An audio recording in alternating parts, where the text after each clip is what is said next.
Assalamualaikum warahmatullahi wabarakatuh. Saya Dian Fadila dengan NIM 2305246 dari Prodi Pendidikan Pancasila dan Kewarganegaraan akan mempresentasikan materi mengenai sejarah dan perkembangan masyarakat Indonesia mulai dari masa kerajaan, penjajahan, pergerakan kemerdekaan saat reformasi dan sampai kondisi saat ini. Yang pertama, kita masuk kepada masa kerajaan pada abad 4-15 Masehi. Di sini ditandai dengan munculnya kerajaan-kerajaan bercorak Hindu-Buddha seperti Kerajaan Kutai, Sriwijaya, Majapahit, dan Tarumanegara. Di mana kerajaan Majapahit ini berdiri dari tahun 1293 sampai 1527 yang dikenal sebagai kerajaan terbesar dengan wilayah kekuasaan luas di Nusantara. Setelah abad ke-13, muncullah kerajaan-kerajaan Islam seperti Samudra Pasai, Kerajaan Mataram Islam, Demak, Ternate Tidore, dan Gua Talo, dengan menandai berkembangnya Islam sebagai kekuatan sosial, budaya, dan politik di Indonesia saat itu. Yang kedua, pada masa penjajahan yang terjadi pada abad 16 sampai 20 Masehi.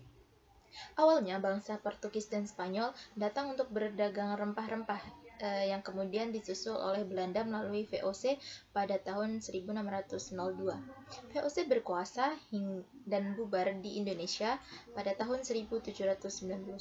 Kemudian dilanjutkan dengan pemerintahan kolonial Belanda.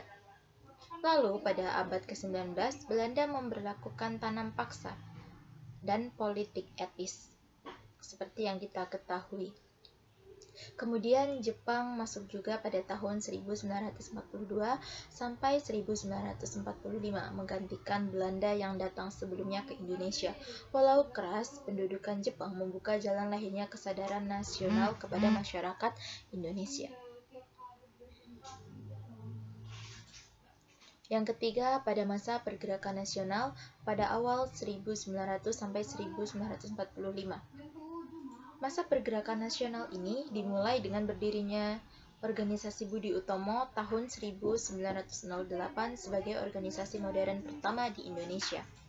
Kemudian disusul dengan Sarekat Islam, Disepartij, PNI, Muhammadiyah, NU, dan organisasi-organisasi lainnya, di mana Sumpah Pemuda terjadi pada tahun 1928, menjadi tonggak persatuan pertama dengan tekad satu tanah air, satu bangsa, satu bahasa. Kemudian puncaknya, proklamasi kemerdekaan diproklamasikan pada 17 Agustus tahun 1945 oleh Soekarno-Hatta. Selanjutnya, yang keempat, pada masa kemerdekaan, yaitu pada tahun 1945 hingga 1998. Pada tahun 1945 sampai 1949 ini masa revolusi mempertahankan kemerdekaan melawan Belanda pada saat itu.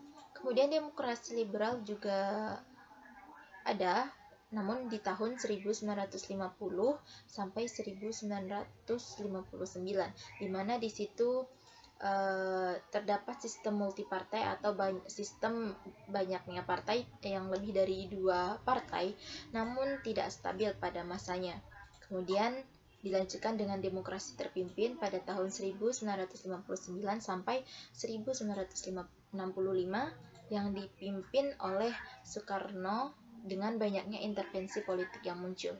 Kemudian di Orde Baru tahun 1966 hingga 1998 dipimpin oleh Soeharto, yang dimana fokusnya yaitu dalam pembangunan dan stabilitas. Namun di situ pula diwarnai dengan korupsi, kolusi, dan nepotisme atau dikenal dengan istilah KKN, serta adanya otoritarisme, yaitu dari atasan kepada bawahan, yang semua bawahan harus menuruti apa yang dimau oleh atasan.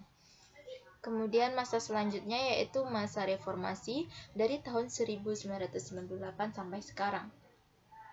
Awalnya dimulai dengan lengsernya Soeharto pada tahun 1998 yang ditandai dengan adanya kebebasan pers, demokratisasi, desentralisasi atau otonomi daerah yang biasa kita kenal, kemudian dan adanya amandemen Undang-Undang Dasar tahun 1945.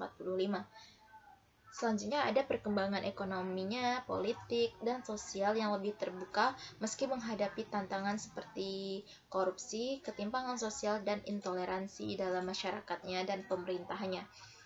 Kemudian adanya di mana Indonesia ini semakin aktif di dunia internasional yang dia juga mengikuti termasuk dalam G20.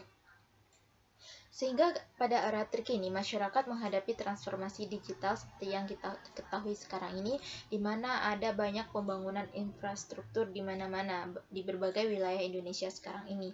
Kemudian adanya peningkatan peran milenial dan Gen Z serta tantangan global seperti perubahan iklim, globalisasi, dan geopolitik yang sedang marak-maraknya.